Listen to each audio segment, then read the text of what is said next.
Hello once again, folks. Dan here, the Living Room Guitarist. Welcome back into the living room for another episode. If you'll forgive me, we're going to start with a corny joke this week. Maybe you've seen this before, right? Uke, I'm your father. Right? Okay. I thought that was funny when I saw it, so I had to share it. Maybe you've seen it before. So, livingroomguitarist@gmail.com. That's our email address if you'd like to submit something. We had our episodes with Barry a couple of episodes ago. We were talking about, all the basics of home recording and file sharing and things we might be able to use and try when we share files back and forth. For now, we'll stick with the email address again for now until I get a little bit more well versed in some of these file sharing apps and things we can do in cloud, things like that. You can just film yourself on your phone or your iPad or whatever, or if you've got like a camera and tripod like I've got, you can do whatever. And if you heard something on a past episode you want to respond to and say, I took your tune that I heard here and I did this with it and submit it back.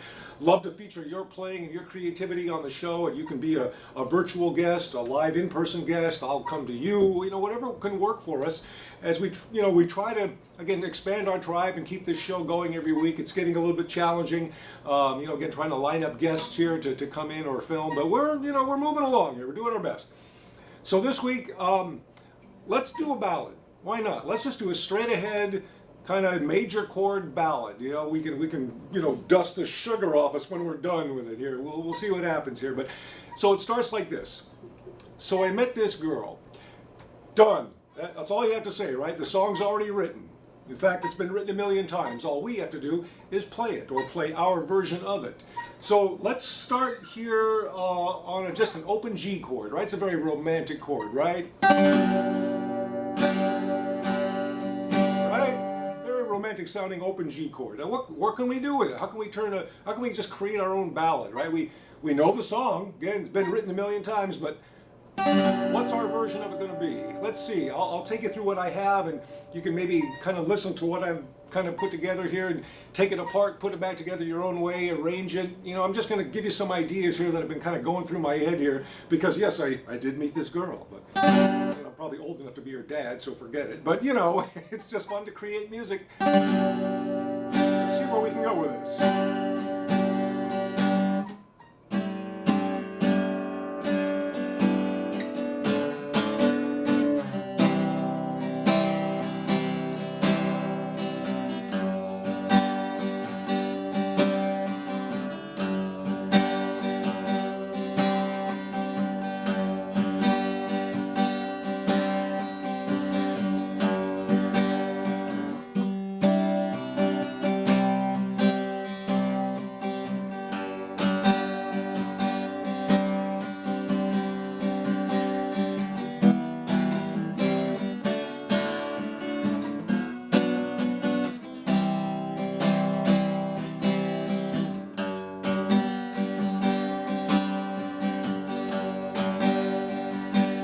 To wipe the syrup off us when we're done, won't we?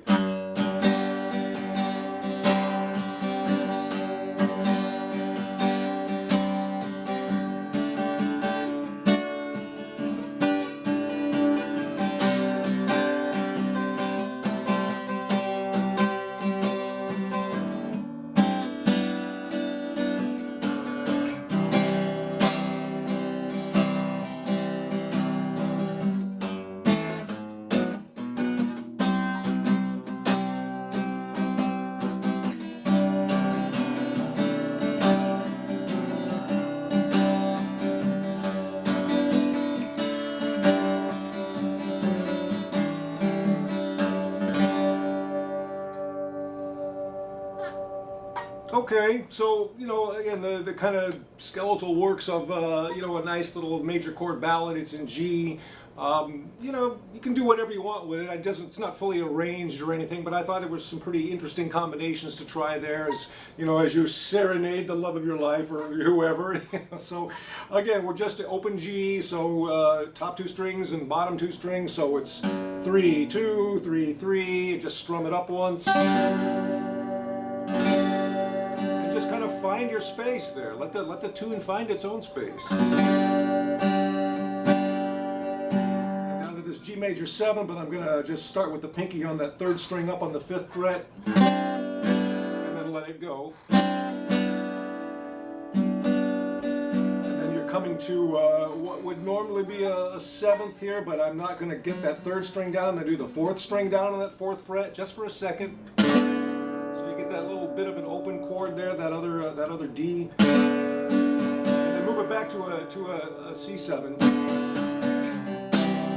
with that G bass note. Give it that bottom.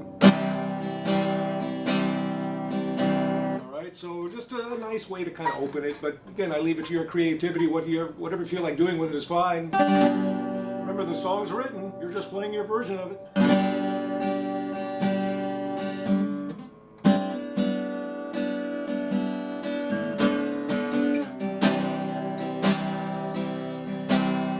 And then just coming to kind of a lazy G, so I'm on that third string on just that first string, first string and last string on the third fret. Just strumming that G, and I'm going to bring in just a hammer onto that C on the second string up on that first fret as I kind of strum it. Just keep going after that bass note.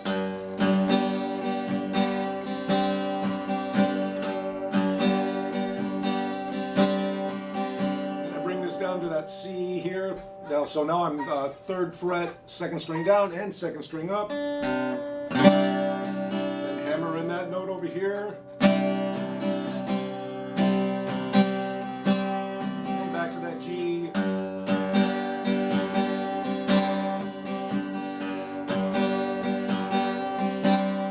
This brings a tear to your eye, doesn't it?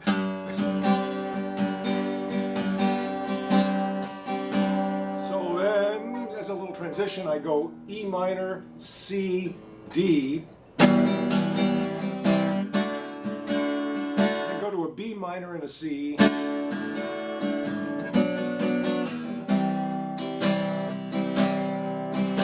maybe come into a second verse. Let's see.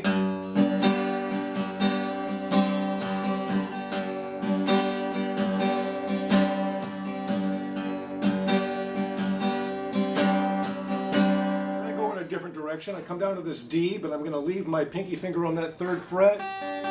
So I pull it off. And bring that whole works up to the seventh fret. And then bottom two strings on the eighth fret. So you're doing a version of a C. Then hammering in that seventh fret, third string down.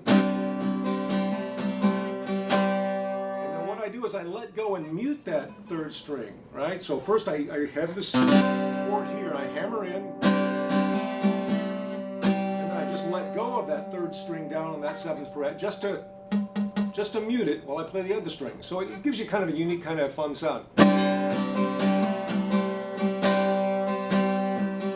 Right, so back from that transition, from the D with that little G flare.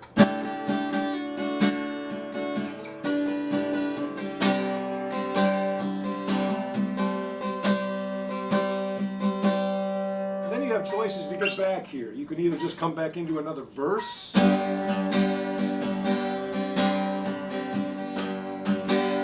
or when you're down here, maybe you come back here.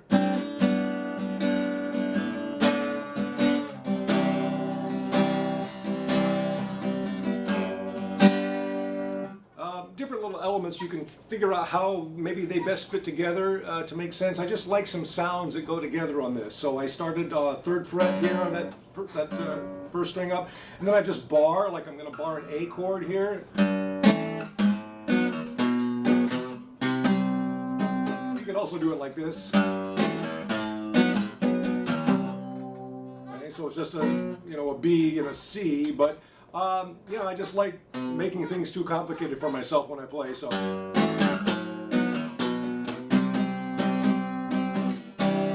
Maybe come back to a C9, let go of that third string down on that second fret.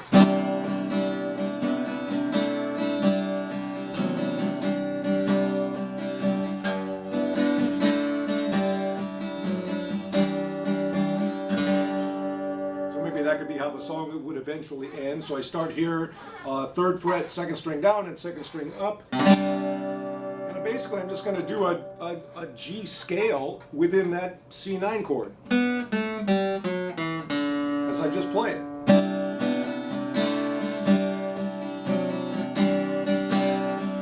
And just come up to the G bass note, do the same thing. So it's 4, 2, open, 4, 2, open on those 2 middle strings, right?